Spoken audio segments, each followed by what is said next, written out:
Hello বন্ধুরা, আসসালামু আলাইকুম। কেমন আছেন আপনারা সবাই? সবার পরিবার পরিজনকে নিয়ে আশা করি সবাই ভালো আছেন, সুস্থ আছেন। তো হোক আমিও ভালো আছি আমার পরিবারকে নিয়ে। আমার প্রতিদিনের মতো আবারও ভিডিও নিয়ে হাজির হলাম আপনাদের মাঝে। তো সকাল থেকে শুরু করলাম 8টা বাজে। আর আমরা গৃহিণী তো সকালে রাত পোহালেই রান্নাঘরে ছাড়া কোনো বিকল্প নাই। রান্নাঘর আমাদের জীবনসঙ্গী। সকালে ঘুম থেকে উঠেই অনেক সকালে উঠি, কিন্তু 8টা থেকে শুরু করেছি আপনাদের মাঝে। রান্নাঘরে চলে আসছি 8টার দিকে। এসে ভাবলাম যে আজকে একটু পাস্তা বানাবো, নুডলস। আমি আবার পাস্তা শুধু রান্না করি না, নুডলস আর পাস্তা মিশিয়ে রান্না করি আর কি। শুধু পাস্তা আমার মেয়েরা খেতে চায় না, আবার খালি নুডলস রান্না করলেও আর কি। আর এটা যেহেতু কোকলা স্টিক নুডলস, এর জন্য পাস্তায় আর নুডলসে মিশিয়ে রান্না করলে ভালো লাগে, আমার মেয়েরা পছন্দ করে।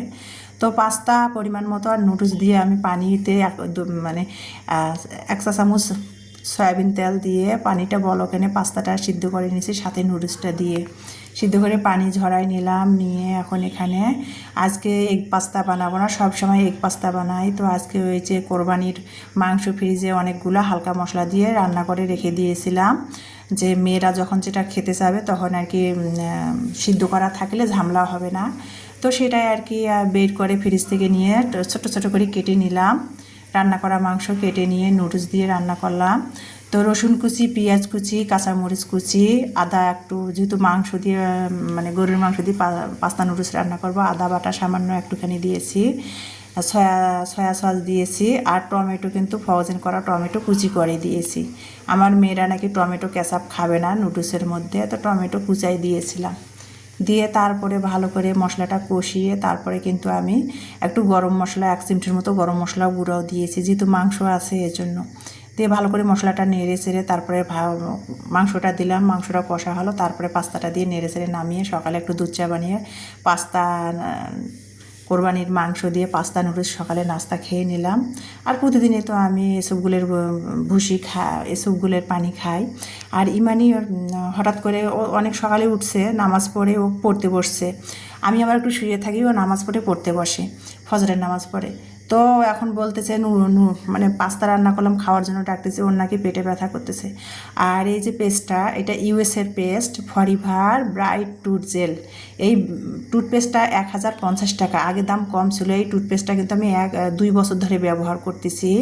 ইমানি যেহেতু উঠতি বয়স, ইয়ং বয়সের মেয়েদের তো কম বেশি 19-20 সবাই ঘুমে মানে বিভিন্ন কারণে মুখে 1-2টা ব্রণ ওঠে। ইমানের যদি মাঝে মধ্যে মুখে 1-2টা ব্রণ হয়, ইমানি কিন্তু এই পেস্টটা সামান্য একটুখানি মুখের মধ্যে ব্রণটার মধ্যে লাগাই দেয়, ব্রণটা সঙ্গে সঙ্গে চুমসে যায়। আর পেটে ব্যথা করছে দেখেন, সামান্য একটুখানি, মানে আমরা যতখানি দিয়ে দাঁত ব্রাশ করি ততখানি আর কি দিয়েছি, সে ভিডিওটা লক্ষ্য করে বুঝতে পারবেন। এই পেস্টটা দিয়ে সামান্য 1 কাপ পরিমাণ পানি দিয়ে ইমানিকে ঘুটিয়ে দিলাম। ইমানি খাবে, খেলেই দেখবেন যে এইটা খেলেই কী হয়, 10 মিনিটের মধ্যে পেটে ব্যথাটা কমে যায়। আমি এই পেস্টটা ইউএসের 2 বছর ধরে সন্ধান পেয়ে 2 বছর ধরে ব্যবহার করতেছি। পেস্টটা আমার নিত্যজনের সঙ্গী, মানে অ্যান্টিবায়োটিকেরও কাজ করে আর কি। আমার ঘরে এই পেস্টটা থাকা মানে কি একটা ডক্টর থাকা। এত 2 বছর ধরে ব্যবহার করে এত উপকার পেয়েছি। তো ইমানিকে দিলাম, ইমানি পেস্টটা খেয়ে নিল, সঙ্গে সঙ্গে দেখা যাবে যে 10 মিনিটের মধ্যে ইমানির পেটের ব্যথাটা কমে যাবে। আমারও ওরকম, মেয়েদের তো কত রকমের পেটের ব্যথা হয়ে থাকে তাই না, গ্যাস্ট্রিকের ব্যথা, তলপেট ব্যথা।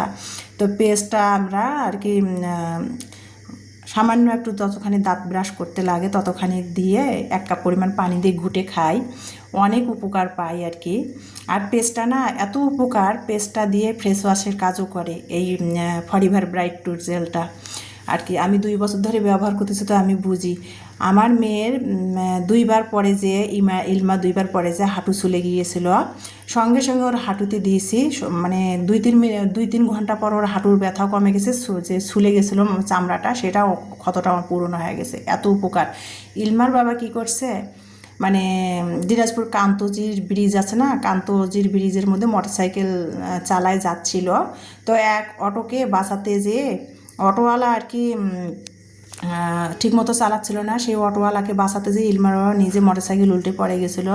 ইলমার বাবার বাম হাতের মানে মাঝের আঙ্গুলটা ফেটে গেছিলো। ডক্টরের কাছে নিলে না 5-6টা তো সেলাই মেবি করারে লাগতো। আমার এই সেই পেস্টটা দিয়ে কিন্তু ইলমার বাবার আঙ্গুলের ক্ষতটা আমি সারাইছি। আর ডক্টরের কাছে গেলে কিন্তু 3-4 হাজার টাকা লেগেই যাইতো সেলাই করা ড্রেসিং করাতে, কিন্তু পেস্টটা থাকাতে আমি এত উপকার পেয়েছিলাম। ওই মুহূর্তে ইলমার বাবাকে আমি পেস্টটা লাগিয়ে দিয়েছিলাম। ইলমার বাবার ক্ষতটা মানে যখন ঘটনাটা ঘটেছে তখন দিয়েছিলাম, তারপরের দিন দিয়েছিলাম, এইভাবে দুই থেকে 3বার দিয়েছিলাম। ইলমার বাবার ক্ষতটাও ভালো হয়ে গিয়েছে, আবার সেলাইটাও করার লাগে নাই, আর ব্যথাটাও আর কি কমে যায়। পেস্টটা এত ভালো, আমি মনে করি সেই পেস্টটা আর কি একটা ডক্টর ঘরে থাকা মানে। তো ইউএসের ফরিভার ব্রাইট টুথ জেলটা আমি ব্যবহার করি 2 বছর ধরে, খুবই উপকার পাচ্ছিলাম। তো এই নিয়ে আর কি আপনাদের এই জন্য শেয়ার করলাম। আমি আবার ভাববেন না যে আমি এখানে প্রচার দিচ্ছি, তা না।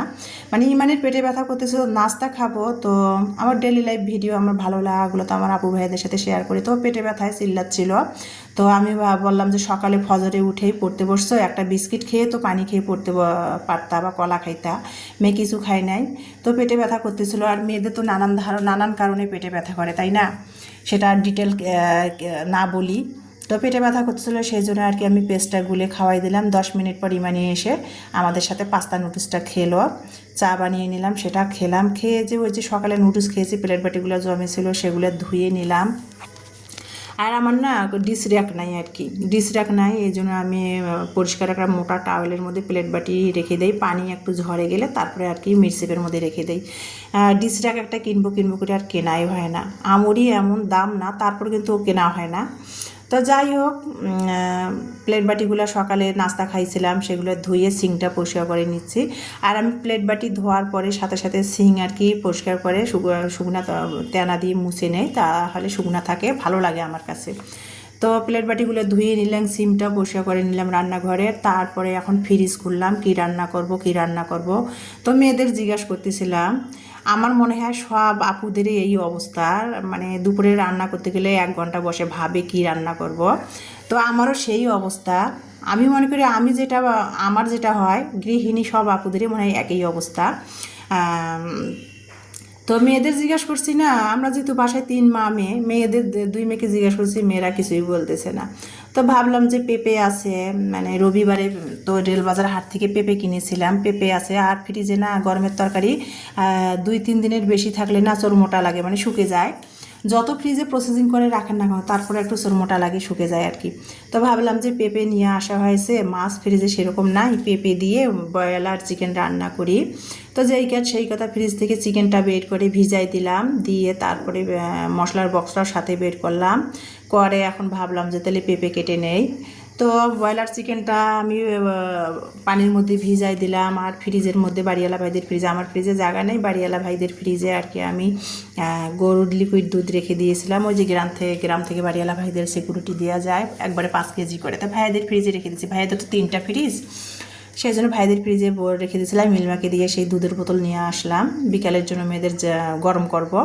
তো এখানে আমি 1.5 পট চাল মেপে দিলাম, দিয়ে তারপরে চিকেনটা ভিজাই দিয়ে 1.5 পট চাল মেপে দিয়ে এখন মানে চালটা ধুয়ে রাইস কুকারে বসিয়ে দিয়ে তারপরে তরকারিটা রান্না করব। তো এখন বাজে 11:30। তো আমি আবার রাতের সহ রান্না করি, তো আমরা 3 মেয়ে, ইলমার বাবা থাকলে মানে 3 বেলায় রান্না করতে হয়। তো 1 পট করে চাল 3 বেলা কি রান্না করব, রাইস কুকারটাও আমার বড়। তো আমরা মেয়ে 3 জন ভাবলাম যে 12 এই জন্য রান্নাঘরে দুপুরে রান্না করতে আমার 12টা বাজে, 12টার দিকে রান্নাঘরে চলে আসি দুপুরে রান্না করার জন্য। তো 11:30 বাজে কাটা বাছা করে নিলাম, নিয়ে রাইস কুকারে চালটা ধুয়ে সুইচ দিয়ে এসে রান্নাঘরে কাঁকরোল কেটে নিয়েছি অফ ক্যামেরাতে। মেয়েরা কাঁকরোল ভাজি খুবই পছন্দ করে, তো কাঁকরোলটা কেটে নিয়েছি, নিয়ে লবণ হলুদ মরিচের গুঁড়া একটু ধনিয়া জিরার গুঁড়া দিয়ে কাঁকরোলটা মেখে নিয়েছি, নিয়ে তারপর তেলে ভেজে নিলাম। আর আমার মেয়েরা এইভাবে কাঁকরোল ভাজিটা খুবই পছন্দ করে।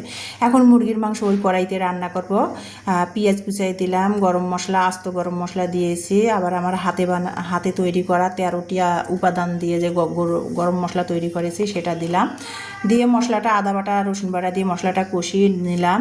আর বাকি রেগুলার মাংসের যে মশলা দেয় হলুদের গুঁড়া, মরিচের গুঁড়া, লবণ দিয়ে মশলাটা কষিয়ে নিলাম। আর আমরা তো সবসময় সরিষার তেলের তরকারি খাই, কাঁচা মরিচ সরিষার তেলের তরকারি, শুধু মানে মাংস রান্না করার ক্ষেত্রে শুধু শুকনো মরিচের গুঁড়াটা ব্যবহার করি। তাছাড়া আমি সব তরকারিতে কাঁচা মরিচ খাই, সরিষার তেল খাই। তো মশলাটা কষিয়ে নিয়ে তারপর মুরগির মাংসটা কিছুক্ষণ কষিয়ে নিয়ে অফ ক্যামেরাতে আমি কাজ করতেছিলাম, ইমানি এসে কষাচ্ছিল।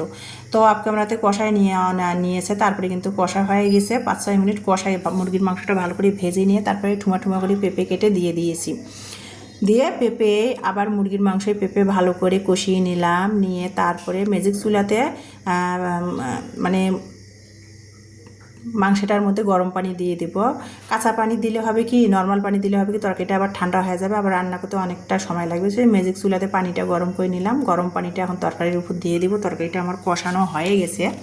পেঁপে ব্রয়লার চিকেন একসাথে সুন্দর করে কষাই নিলাম 7-8 মিনিট ধরে, মানে কষিয়ে নিয়ে এখন আমি গরম পানিটা দিয়ে ঢাকনা দিয়ে দিব, মানে সিদ্ধ হওয়া পর্যন্ত অপেক্ষা করব। এর মধ্যে আর কি পাশের চুলা তরকারিটা ঢাকনা দিয়ে দিলাম। আর এখন ম্যাজিক চুলাতে আমি দুধ গরম করব।